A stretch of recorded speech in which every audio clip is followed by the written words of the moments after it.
전영록은 격동의 삶을 마치고 평화로운 나날을 보내기 위해 서울 외곽의 작은 집에 조용히 앉아 있다. 한때 음악적인 꿈으로 밝았던 그의 눈은 이제 시간과 말라버린 눈물로 어두워졌습니다. 중년이 되어 백발과 한때 수백만의 마음을 감동시킨 멜로디를 연주했던 가느다란 손을 가진 그는 봄 햇살 속에 국화가 피어있는 작은 정원을 바라보았습니다. 2025년 3월 27일, 그는 자신이 녹음한 첫 노래가 들어있는 오래된 카세트를 손에 쥐고 그 기억을 끝없는 강물처럼 흘러가게 했습니다. 그의 인생은 빛나는 고음과 슬픈 저음이 섞인 긴 교향곡이었고, 그는 눈물과 땀, 그리고 결코 치유되지 않는 상처로 대가를 치렀습니다. 전영록의 인생에서 가장 큰 슬픔은 그의 직업에서의 실패도, 그가 겪었던 재정적 어려움도 아니었다. 그의 어머니 김수자 여사가 세상을 떠났습니다. 그녀는 그를 키우는 데 일생을 바쳤으며 그의 가장 큰 음악적 영감을 주신 분이었습니다. 수자 여사는 부산에 사는 의지가 강한 독신 여성으로 어린 시절 아버지가 병으로 사망한 후 전영록과 그의 형제들을 부양하기 위해 자수 공장에서 일합니다.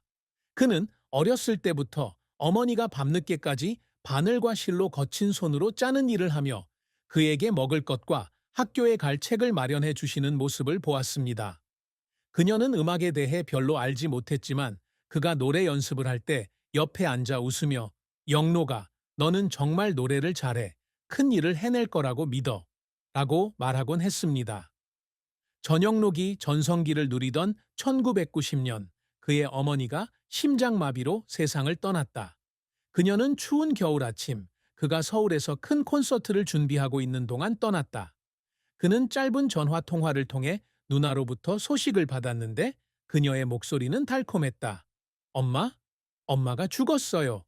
그는 부산으로 급히 돌아갔지만 어머니가 낡은 집의 작은 침대에 움직이지 않고 누워있는 모습만 보았다. 그는 그녀 옆에 무릎을 꿇고 그녀의 차가운 손을 잡고 아이처럼 울었습니다. 그는 오래된 난로에서 풍기는 향기로운 기름 냄새, 문틈으로 스며드는 바람소리, 그리고 다시는 어머니가 자신을 칭찬하는 목소리를 들을 수 없다는 사실을 깨달았을 때 느꼈던 공허함을 기억했습니다. 수자 여사는 그가 더 큰 성공을 거두는 것을 보지 못한 채 그의 묵묵한 희생에 대한 고마움을 말하는 것을 듣지 못한 채 떠났다. 어머니를 잃은 전영록의 마음에는 채울 수 없는 공허함이 남았다. 그는 너무나 무적이어서 어머니와 더 많은 시간을 보낼 수 없었습니다. 그는 주목을 쫓는데 너무 열중한 나머지 어머니도 자신을 필요로 한다는 사실을 잊어버렸기 때문입니다.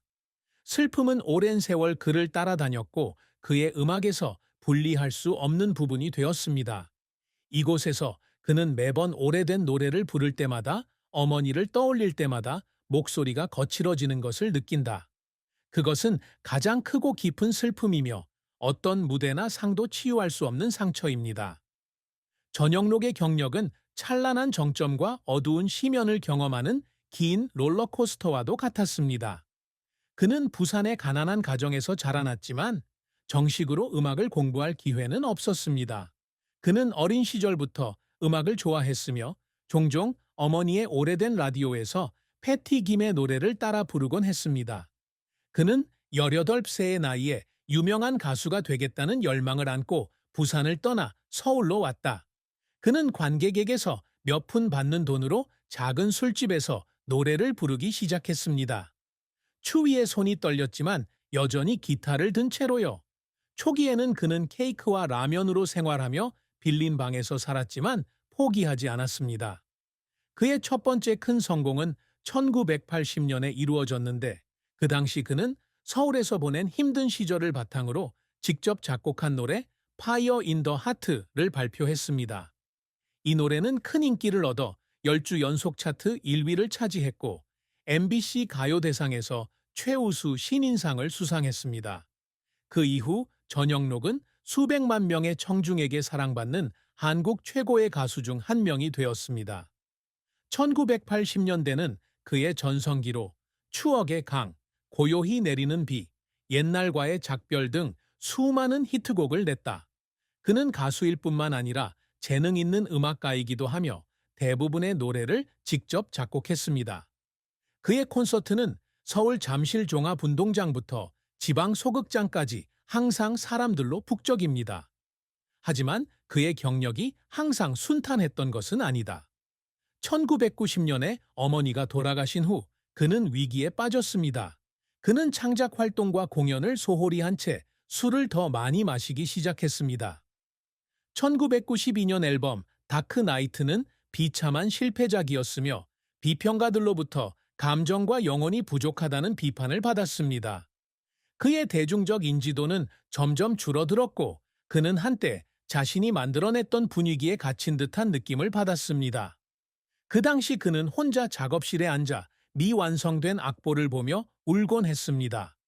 그 눈물은 실패 때문만은 아니었지만 자신의 가장 큰 영감, 즉 자신의 재능을 늘 믿어주셨던 어머니를 잃었다는 사실을 깨달았기 때문이기도 했습니다.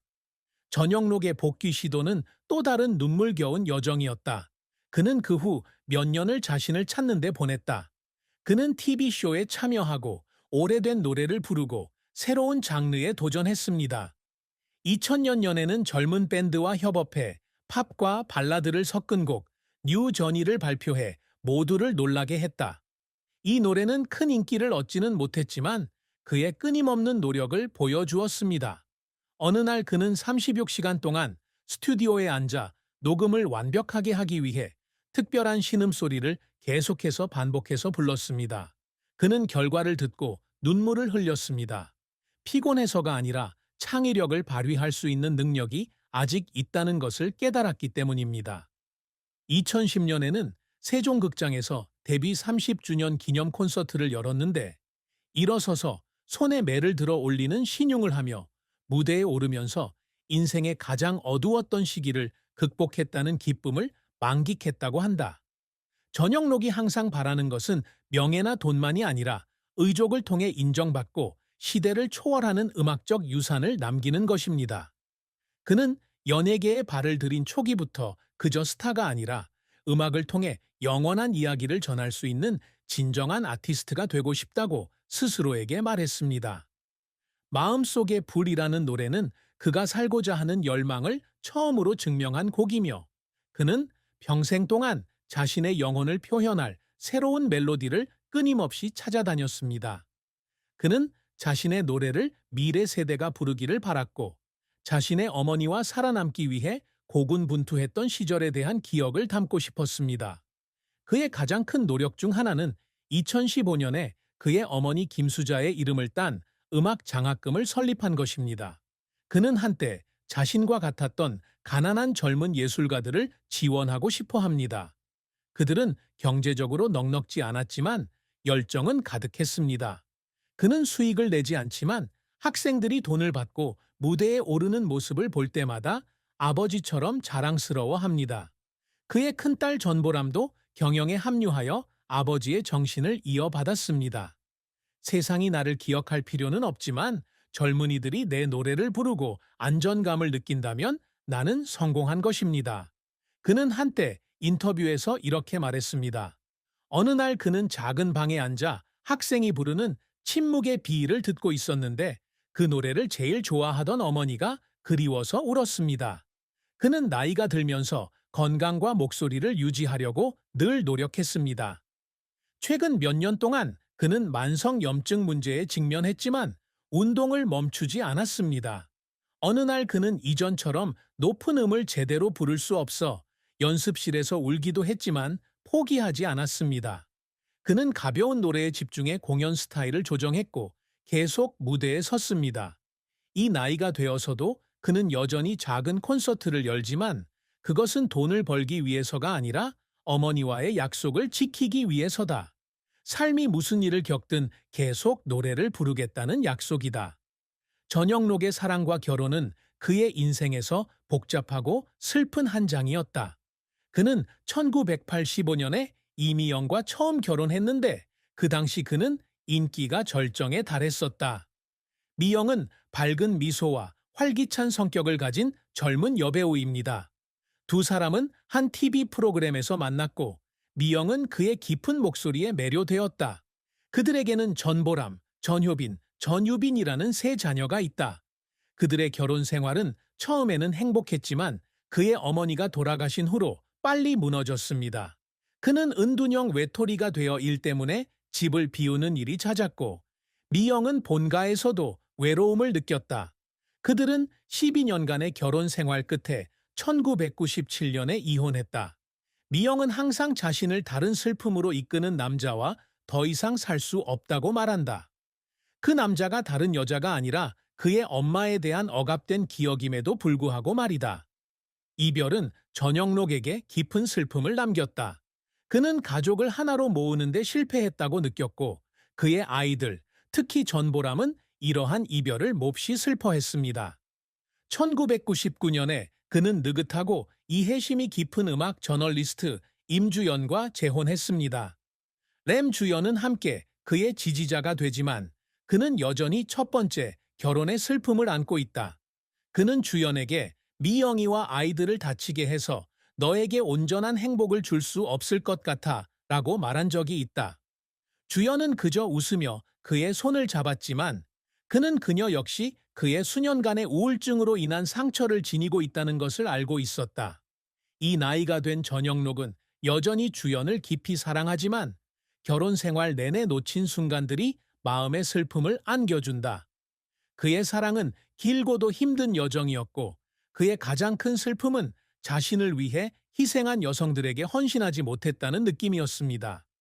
전영록의 재산에 대해서는 본인이 직접 생각하지 말라고 하셨기 때문에 구체적으로 적을 정보가 없습니다. 그러므로 저는 이 섹션을 비워두고 당신이 지시하신 대로 그의 삶의 다른 측면에만 집중하겠습니다. 그의 자산에 대한 정보를 추가하고 싶으시다면 귀하가 제공하신 데이터를 토대로 더 자세한 내용을 작성해 보겠습니다.